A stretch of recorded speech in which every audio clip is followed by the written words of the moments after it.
Welcome to Green Carpet Interviews. Let's get into the show.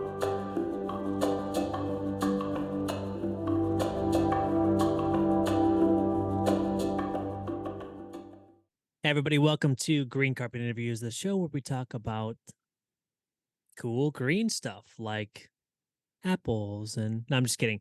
No, we talk about veganism, the environment. Today we're going to be talking about our guest from last week, which is Natasha and Ed of BReD. Ed's Bread, but just bread. BReD. It was a good conversation that we had last week, and I thought it brought up some really interesting things that maybe we can talk a little bit more about today. You know, some of these things could be, starting a vegan business. Thought that was very interesting, and their journey in doing that. I think the misconception about there's a lot of things, a lot of things in that I think we can talk about.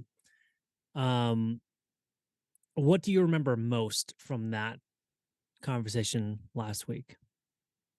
Because you and I, we've talked a lot about, even making sure that we get our families being in better financial situation. So for me to hear um, this couple from literally two different disparate backgrounds, being able to come together with all their different experiences and then merge and then come up together and actually create something together, almost as a couple. Yeah. And I think it's really beautiful because to me, it highlights the fact that, even within a set of siblings or within cousins or family, father and son or daughter and so on, that we have different ideas, but to be able to, that we can come together and make something happen, Yeah. in common. So I like that a lot because I think aside from really doing a good work of creating a vegan business, but also understanding that coming together and building something for themselves is also important. So I like that. I like seeing that, that we're recognizing that all that we're doing is really, contributing, to the larger web, like we said before, the larger web of resources that we're creating for ourselves and our families and loved ones. Mhm. So I like that quite a bit. And also the fact that they just have this one singular concept Yeah. that they're working on, yeah, I can see, sometimes when you have this sourdough bread and you have the inside and they have some type of a chowder of sorts inside. I can see them also have soups into Mhm. this bowl of, I can just see so many different things in my mind that they can do with one singular concept. That's so Yeah. beautiful. Yeah. Yeah. I think it's great. I mean, I think that what they did in the very beginning was very interesting because, they basically made a business from the demand, which I thought Right. was really good. He started off making bread for the people that were in the yoga studio, Right. and that sort of like got out of hand because he was making a lot of bread, and he was renting out a commit he was doing a ghost kitchen from with a different place, and then they kicked him out because he was got too big, and so it's great. I mean, I think that type of stuff I think is really good because like we talked about before, which we didn't really get extremely far into, but I feel like a lot of businesses really have a concept, have an idea of what they want to do, and without any testing, without any sort of um, really real like Analysis of what's knowledge good. Yeah, yeah, yeah. of what the Exactly. market is actually going to want, they make their idea based on what they think is going to be good, and Right. sometimes it turns out good and sometimes it doesn't. But I think what they were able to do is like they did all the testing that they needed to with very little overhead because they didn't have Right. a brick and mortar.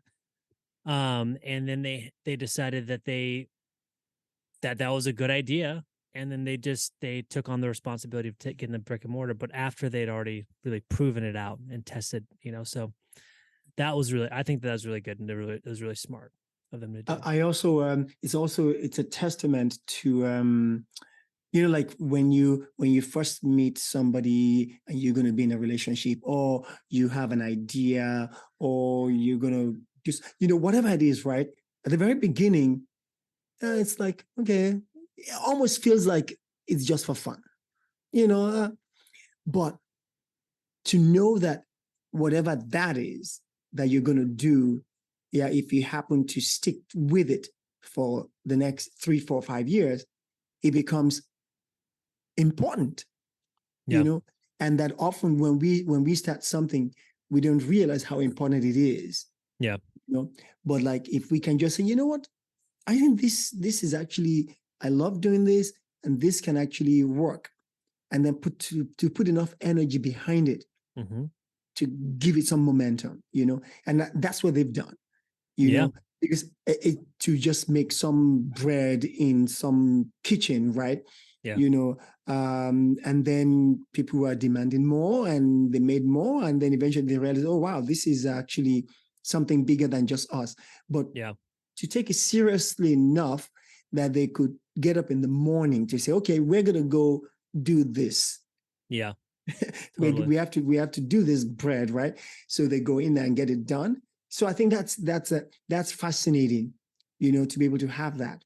So Yeah. I think that's just really amazing, Yeah. and I learned a lot from that. I think it's really, when I like what you're saying there, because if you are, just speaking about the listener, right? If you are a person who, let's say, you know you are at home, and you've got some hobbies, and you're doing these things on your spare time, maybe you've got kids, and you've got to sort of take care of the kids, but you start to get into a particular craft, or you get into something, or something like that, like using, like testing it, putting it out there, seeing if people like it. Let's say you took a pottery class and you're really liking, making pots and bowls, and you start getting good at it, and you start, seeing if people even like it. Do people like these things? Obviously, if with food, you can get a pretty good understanding of, what people are enjoying based off of what you make, and whether they want more of it, but just like, going out and testing out those hobbies, those ideas, and first by yourself, if you like it, if you have the passion for it, if you want to keep doing it over and over again, like, learning how to make that sourdough bread, and then, seeing if people like it. That I think that's kind of a better way to do it, Mm-hmm. than, having an idea. This is just, for this particular idea, but like having an idea, then kind of going to the very top level, because you don't know if that idea is something that you want to pursue, you know, Exactly. long term, if you haven't gone through it and seen gotten the feedback and rejections, and being like, okay, well, I can muster through this, if I keep getting rejections, because you probably will be, but they did a really good job with that, I thought. Yeah, it's nice, and also interesting too, just hearing like different ways that people actualize their passions. Hmm. Like some there's part deliberateness, and also part accident that happens with the things that we do. I mean, like, you have an idea, so you're clear about things that you want, Hmm. but often there's some, it's like, when the opportunity comes, your readiness and your passion, gets you in place, so you can move it along, but it's not always that way, so that also accidents that also happen, you just happen to be in a particular place at the time, or Yeah. you just happen to say, oh, wow, okay, wow, it's working. Like, oh, I didn't even know that was going to work. Okay, good. Maybe let me do a little bit more of it, and it becomes the thing. Yeah. Yeah. And I think, but I think a lot of that happens that we don't always catch it. Either we're busy doing something else, or we're busy involved mentally in something else, that when those accidents or those opportunities come in, we may miss them, because, you can only see so much at a time. But that to be more aware, I learned so much from that. Just saying, wow, you can just something so small. How do you know if this idea is going to work or not? But you happen to be in it. Yeah. So it's fascinating. The level of like feedback seeking that they did, I thought was very interesting, because they did a lot of like, they would test something out, put it out there, and then listen for the feedback, and then change things. And the quote that they said was, if you ignore your customers, they will go away. So they did the opposite of that by listening to their customers, Right. making changes, putting the things out that they like the most, and Right. sort of going with that. And I think that that's something that we can all sort of learn from, is looking at the feedback constantly, Right. seeing what's working, seeing what's not working, and then just leaning into the things that that your customers are looking for. um I had this thought a long time ago about, like, if you've got 100 things that you're passionate about,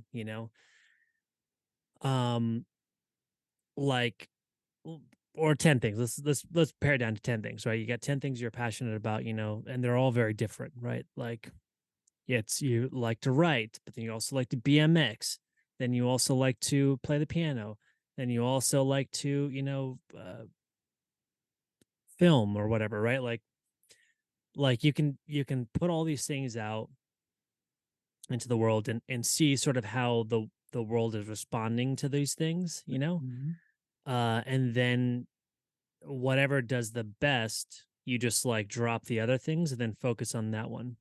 Right. And I think that if, and you can let the market decide, because even if you just did that thing, it's okay, because it's part of one of your things you like to do anyways. Right. And so, you can focus on that instead of focusing on something else that, you think that they like, but they don't want to hear that from you. They want to hear from someone else or whatever, right? And your Right. perspective on, maybe BMXing is more important to them, and they'll pay for that. Yeah. And I think that what they did with BReD is, they found something that they had a pretty good, they're passionate about it. He likes talking about BReD. He even said that. He was like, you know, I can talk about BReD all day, and I think that, having a passion for it, and also having people who really like what you're doing, the taste and all that kind of stuff too, it's very important as well. So they found that thing for them. And I think, if we can sort of encourage anybody else, like, if they are interested in doing something, just make sure that, you sort of like follow that, all of your passions, and then if one of them hits, then it's good, because because if you added things in there that you didn't like, and then that hits, you're just like, well, now I'm going through the motions of this one thing that's making me money, but so No, I don't it's know. Yeah. fascinating. I like that too. And I also like, you know, uh, to take the idea of bread, to me, it's like, it's so universal. Mm. If it wasn't universal all the way through before, I think since modern times, the last 300-400 years for sure, it's spread everywhere. And it represents so much more than just food. It's almost represents existence itself. Mm. Like you hear the phrase "the bread of life." Mm. Nobody says the rice of life. You know what I Yeah. mean? Although I think rice is up there in terms of another grain that is eaten a lot, Mhm. but I think there's something about bread, because first of all, you can just bake it and then carry it for the next few days and eat.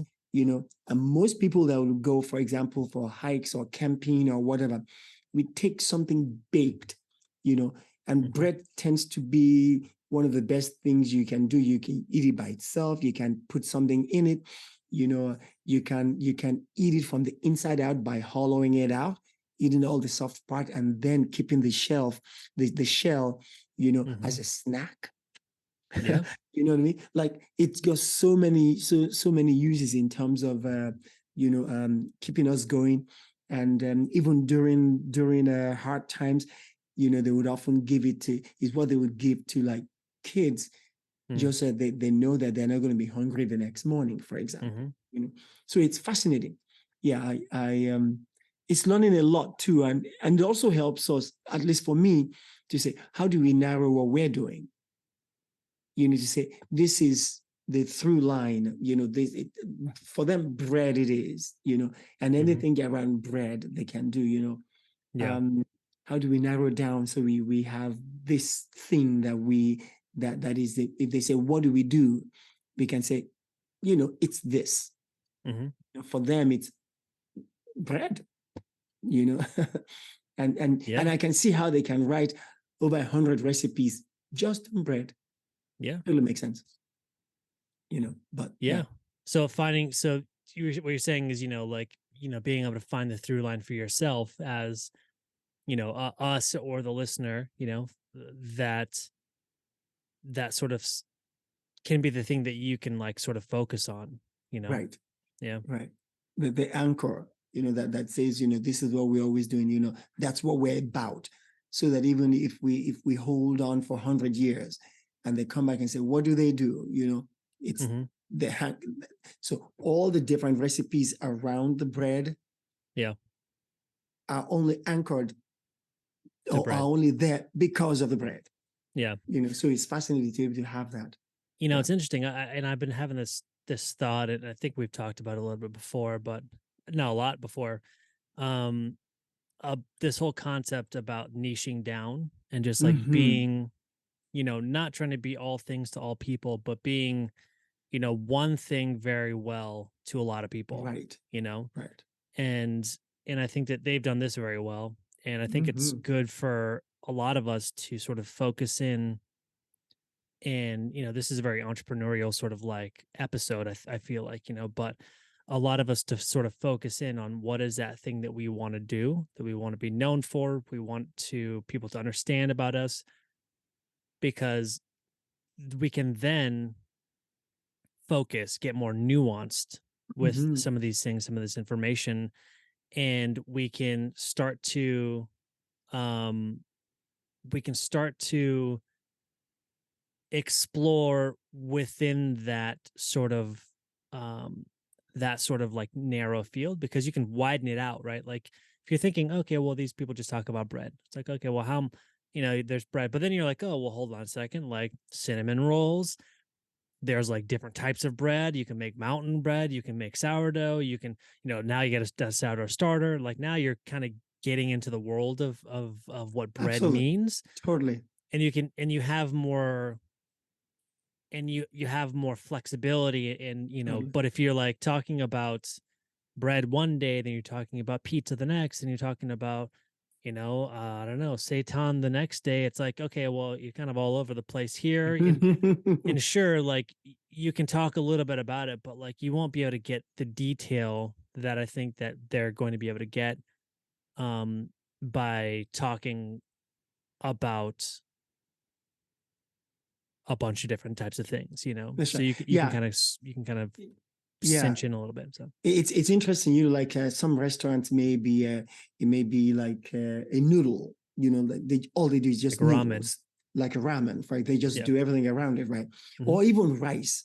It could just be called like a rice bowl, for example, and Yeah. they do everything around rice, whatever it is, it could Right. be rice cakes, it could, whatever it is, because you can do so Hmm. many things with rice as well, Right. you know, and figuring out what is that one thing, that main thing that everything is centered around, Hmm. And it's funny, I've often thought that maybe at some point, yam should be the anchor. Hmm. Because you can do yam for the stews, you can do yam for the soup, you can even do yam for the burger. Because you can have yam on the side, and the burger is just a secondary to the yam.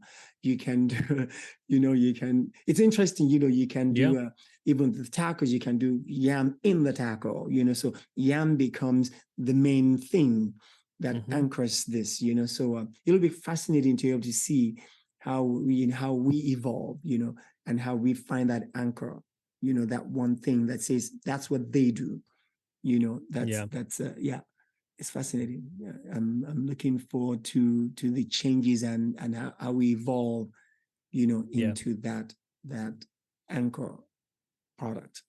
Yeah, definitely. I do want to talk a little bit about something that we kind of talked about in there too. Um, and it was around the misconception about protein and eating plant based.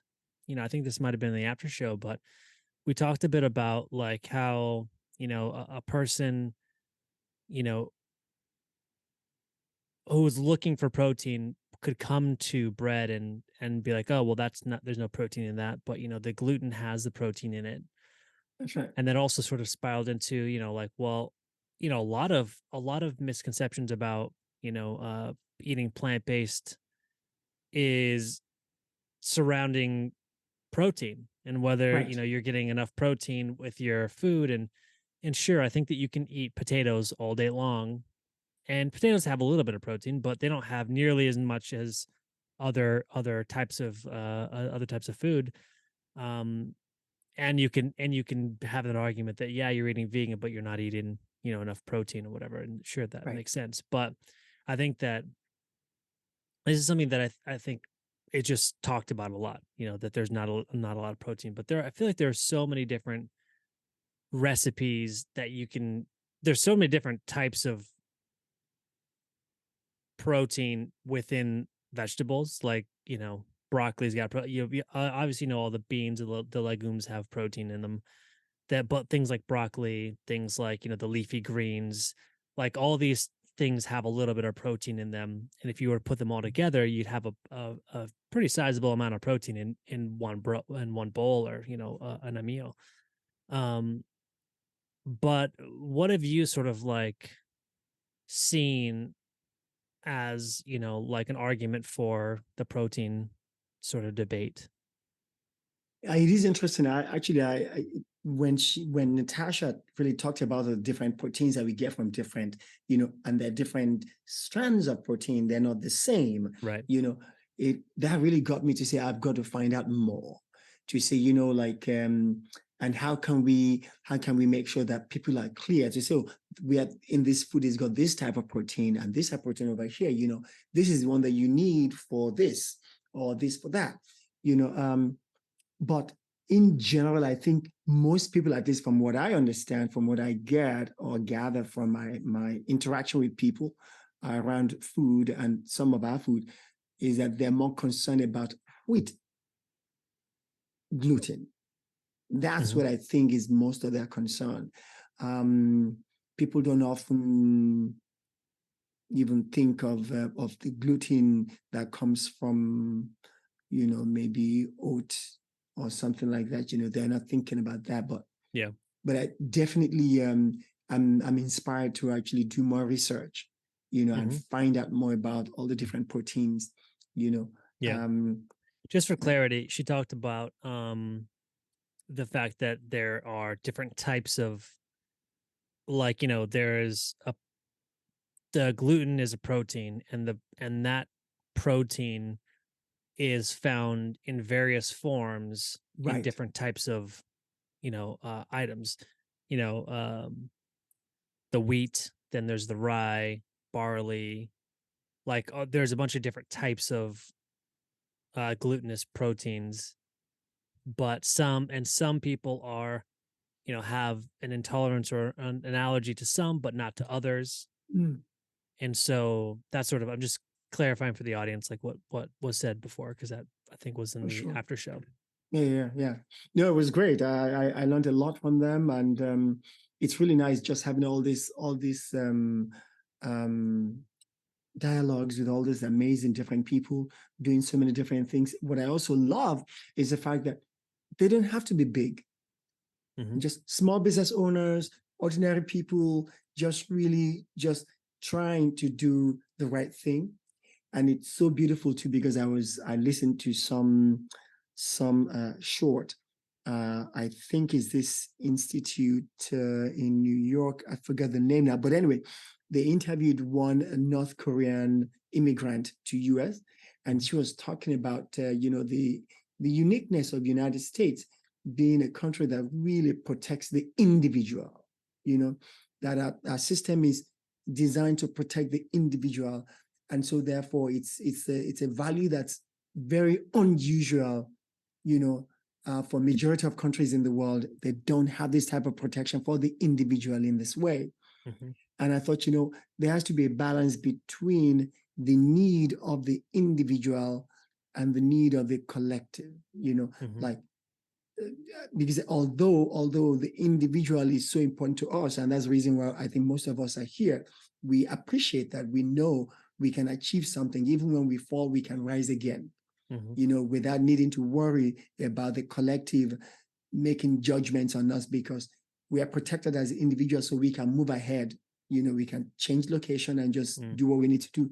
But I also keep thinking there has to be some balance between the individual and the collective, in such a way that we can, because, for example, the fact that we are vegans and we're trying to create a better world Mm. has a collectivist view to it,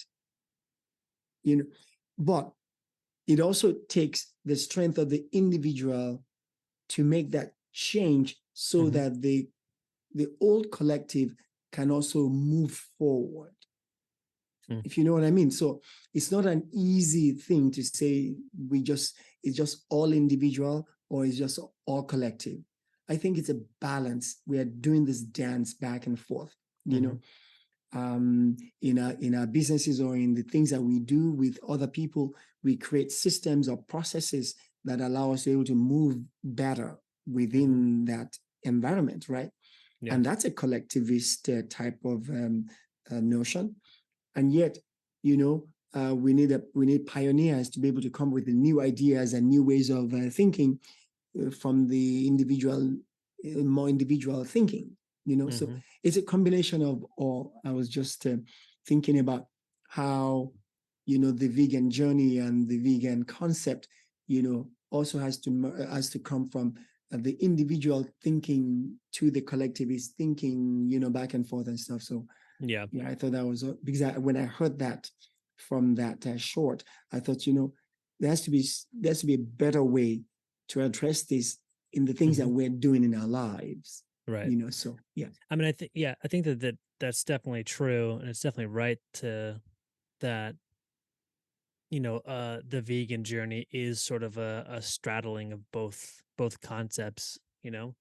Um, Obviously, one of the things that a lot of us, and she said this too, is that she got into, sorry, Natasha from the podcast last week. She said that she got into it because of health and her personal gain, which is the same thing that I got into it for. Mm-hmm. But then eventually, turned and changed to be for the animals, and that I feel like that's like a pretty I feel like a pretty common um like cycle. And so I think that you know as a vegan, sometimes you do think about yourself in the very beginning, and then you eventually start to think Mm-hmm. about the collective Right. eventually, and that sort of like eye on community and sustainability long term is sort of what keeps people doing it, because for self gain, maybe it becomes not as important anymore, like to Totally. continuously do it for yourself. It's like, okay, well, I do like the taste of other things, and maybe I should just do that and, have a cheat day and all this other stuff. But if it becomes something else, a bigger thing that's bigger than you, then you start to understand how those two worlds can can coincide with each other It's and interesting. mesh and meld. Yeah, and it's also interesting also the one and the many, how that the yin and yang of this, like Mhm. the one still depends on the many to make sure that they can achieve their goal, whatever that Mhm. one is trying to achieve.